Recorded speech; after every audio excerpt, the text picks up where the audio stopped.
Hello friends, कैसे हैं आप सब। आशा करती हूँ आपकी तैयारी बहुत अच्छी चल रही होगी।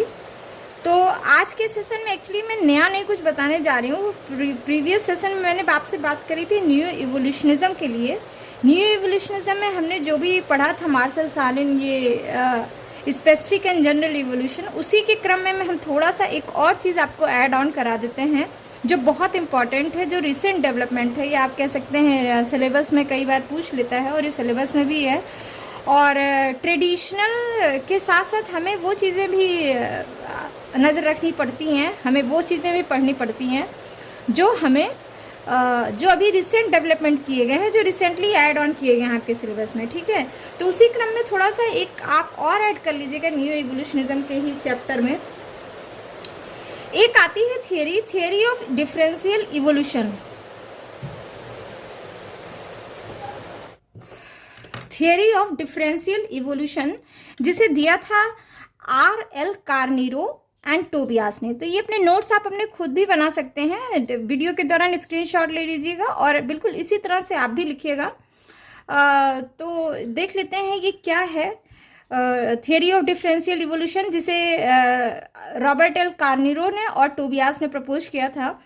इसके बारे में ये है, ऑल दो this theory is recent but concept is very old. ठीक है, ये थोड़ा सा वो मॉडिफाई करके फिर मैं वही बात कहूँगी कि चीज़ें नया कुछ नहीं बताया है, उसी को फिर से बता दिया गया है, नए एंगल से देख लिया गया है। ठीक है, तो आप जानते हैं Tylor identified different sphere of human life as intellectual, moral and political. इन सब टाइलर ने ये सारी चीज़ें देखी थी, which went on continual process but their advancement did not put forward with equal steps। ठीक है, टायलर ने सब कुछ देखा, सब कुछ समझा, सब कुछ लिखा, लेकिन बात यह है कि वो जो एक कंटिन्यूअस प्रोसेस था वो किस तरह एडवांस हुआ, किस तरह से एडवांसमेंट की तरफ बढ़ा, उसके हर स्टेप्स को उन्होंने एक इक्वल वेटेज नहीं दिया।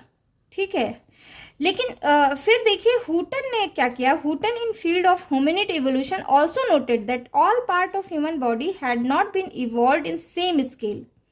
हुटन जो थे, आप फिजिकल एंथ्रोपोलॉजी में पढ़ेंगे हुटन के बारे में। मैंने कुछ होमिनिड के टाइम में कुछ बात भी की थी हुटन के बारे में। तो हुटन ने जब होमिनिड इवोल्यूशन के बारे में बताया तो उन्होंने भी बोला कि जो ह्यूमन बॉडी है ना, वो भी एक स्केल पे डेवलपमेंट नहीं होता, उसका ग्रोथ नहीं होता है। ठीक है, इसी तरह यही चीज़ कार्नीरो ने अप्लाई किया, same concept. Carneiro applied same concept in cultural development. ठीक है, हिज टर्म डिफरेंशियल इवोल्यूशन, देखिए differential evolution, his term differential evolution is analogous to Hooton's asymmetrical evolution. किस बात के लिए? जैसे हुटन ने जो चीज़ फिजिकल एंथ्रो में बात कही, वही चीज़ रॉबर्ट एल कार्नीरो ने सोशल एंथ्रो में बात कही। ठीक है, इन्होंने हुटन के ही टर्म को, हुटन ने जो एसिमेट्रिकल इवोल्यूशन वाली बात कही थी, वही चीज़ इन्होंने यहाँ पे कह दिया है डिफरेंशियल इवोल्यूशन। ठीक है, he wanted to show a differential rate of evolution which occurred in various sphere of culture both inter social and intra social. ठीक है, उन्होंने बताया कि हमें रेट, इवोल्यूशन के रेट को हर तरह से देखना पड़ेगा, हर स्केल पे देखना पड़ेगा, चाहे वो इंटर सोसाइटल हो, सोसाइटी के अंदर ही चल रहा हो या दो सोसाइटी के बीच में चल रहा हो। ठीक है, तो आप कह सकते हैं वन स्टेप फॉरवर्ड की बात है कि अभी तक हमने जैसे न्यू इवोल्यूशनिज्म में टाइम एनर्जी के हिसाब से, कल्चर टेक्नोलॉजी के हिसाब से इस तरह से चीज़ें समझी थी ना। लेस्ली वाइट और ये जे स्टीवर्ट कोई मल्टीलीनियर की बात कह दिया, तो किसी ने एलमन सर्विस ने कह दिया नहीं कि there is some specific and general evolution kind of thing.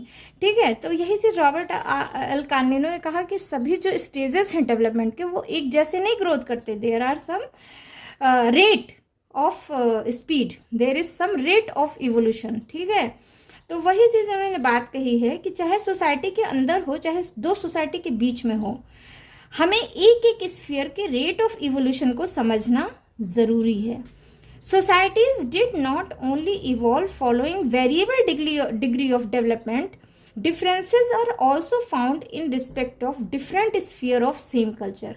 ठीक है, जो सोसाइटीज़ हैं उनका जो डेवलपमेंट है, डिग्री ऑफ डेवलपमेंट, वो केवल इवॉल्व नहीं होता है, बल्कि इवोल्यूशन के बेसिस पे ही डिफरेंस नहीं पाए जाते, बल्कि उनके अलग अलग स्फीयर में भी जो है डेवलपमेंट जब होता है तो उसके अलग अलग स्फीयर के डेवलपमेंट, सोशल ग्रोथ, मतलब यहाँ पे कल्चरल ग्रोथ की बात मैं कह रही हूँ कि चाहे वो मटेरियलिस्टिक ग्रोथ हो, मटेरियलिस्टिक कल्चर हो, नॉन मटेरियलिस्टिक कल्चर हो, सभी स्फीयर में एक डिफरेंट रेट पाया जाएगा। ठीक है, this concept form a part of neo evolutionism. ठीक है, इसे भी एक नियो इवोल्यूशनिज्म का पार्ट। ये तो आपने समझा थियरी ऑफ डिफरेंशियल इवोल्यूशन। ठीक है, अब यहाँ आपका नियो इवोल्यूशनिज्म समझ आ गया होगा यहाँ तक। तो भाई कोई भी चीज़ का एक, मैं पहले भी बताया कि हर चीज़ की एक समालोचना या आलोचना भी होती है, तो उसके बगैर वो चीज़, उसमें संभावना आती नहीं है डेवलपमेंट की। ठीक है, तो इसमें भी कुछ चीज़ें कही गई कि इनमें भी रिफाइनमेंट की आवश्यकता है, न्यू इवोल्यूशनिज्म में भी। तो न्यू इवोल्यूशनिज्म क्या उसको आप कहते हैं, ड्रॉबैक्स ऑफ न्यू इवोल्यूशनिज्म। ठीक है, या लिमिटेशंस ऑफ न्यू इवोल्यूशनिज्म। तो आप देखिए, new evolutionism made a refinement over traditional theory. Actually ये ट्रेडिशनल थ्योरी के ऊपर रिफाइनमेंट था। ठीक है, इन्होंने कोई नई बात नहीं कही। ये देखा जा रहा है, it appears that it is more like a methodology की तरह बना, ना कि एक नई थ्योरी बनी। तो न्यू इवोल्यूशनिज्म हम अभी तक जितना समझे आप देख रहे होंगे कि एक थियरी नहीं है, ये एक मेथोडोलॉजी है। जो पहले इवोल्यूशनिज्म हो गया था, ग्रोथ बात कर रहे थे वो लोग, ग्रोथ ऑफ कल्चर, या उनके हिसाब से कि जो है कंपैरेटिव अकाउंट कर रहे थे, लेकिन बात वही है। जैसे एल.एच. मॉर्गन ने भी वही बात कही थी कि ग्रोथ हो रहा है। आपने देखा होगा बारबेरिक और what is it, savagery, barbarism, civilisation में उन्होंने डिफरेंट फूड स्टेज, तो they have some kind of thought कि ये इस तरह से इवोल्यूशन हो रहा है। तो ये जो थियरी थी न्यू इवोल्यूशनिज्म, ये कोई एक थियरी नहीं थी, एक तरह से ये मोर लाइक ए मेथोडोलॉजी थी। ठीक है, दूसरी बात कि it is based on assumption, ये एक अजम्पशन पे बेस्ड था that significant regulatories in culture change do occur. इनके हिसाब से चेंज तो पाए जाते हैं, लेकिन ये mostly concern with cultural law. ठीक है, कि जो कल्चर के डिटर्मिनेंट्स हैं वो कल्चरल लॉज के हिसाब से होते हैं। There is a law which determine the growth. समझ रहे हैं? अच्छा, तीसरी बात है कि जो न्यू इवोल्यूशनिज्म था, new evolutionism deals with form, function and sequence of culture which have empirical validity. तो जिस चीज़ की एम्पेरिकल वैलिडिटी थी, न्यू इवोल्यूशनिज्म एक्चुअली उसी के बारे में डील कर रहा था। आपने देखा था टेक्नोलॉजी बढ़ रहा है तो कल्चर बढ़ रहा है, इस तरह करके। वो बात नहीं कह रहे थे कि व्हाट इज कल्चरल सर्वाइवल, ये बात इन्होंने नहीं बताई। ठीक है, तो that is the another one. Next देख लेते हैं, this theory always stand on concreteness and specificity. आप देख रहे हैं एक स्पेसिफिक चीज़ों की, जैसे किसी ने कोई निग्रो में गया, उन्होंने बात कर दी, किसी ने नॉर्थ ईस्ट के बारे में बात कर दी, किसी मलेशियन कल्चर के बारे में। ठीक है, तो ये जो न्यू इवोल्यूशनिज्म था, ये theory always based stand on concreteness and specificity, जबकि न्यू इवोल्यूशनिज्म में ये चीज़ नहीं थी। ठीक है, नेक्स्ट है कल्चर इज डायनेमिक। आप सारे जानते हैं कल्चर डायनेमिक है। New evolutionism can not solve problem of time and space to deduce a cross cultural similarities. आप वही बात आ गई ना कि इन्होंने दो कल्चर के बीच में जो सिमिलरिटीज पाई गई थी वो एक टाइम एंड स्पेस में सॉल्व करने की कोशिश नहीं की, जबकि हम जानते हैं कि कल्चर डायनेमिक होता है। तो that is the another lacking.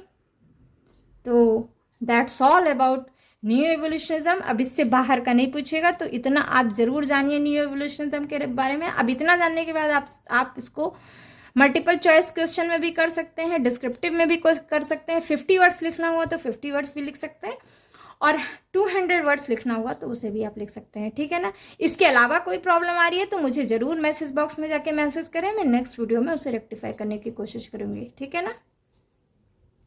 तो चलिए, यहाँ तक समझ में आ गया। तो that is all for new evolutionism. Thanks for listening. Bye bye.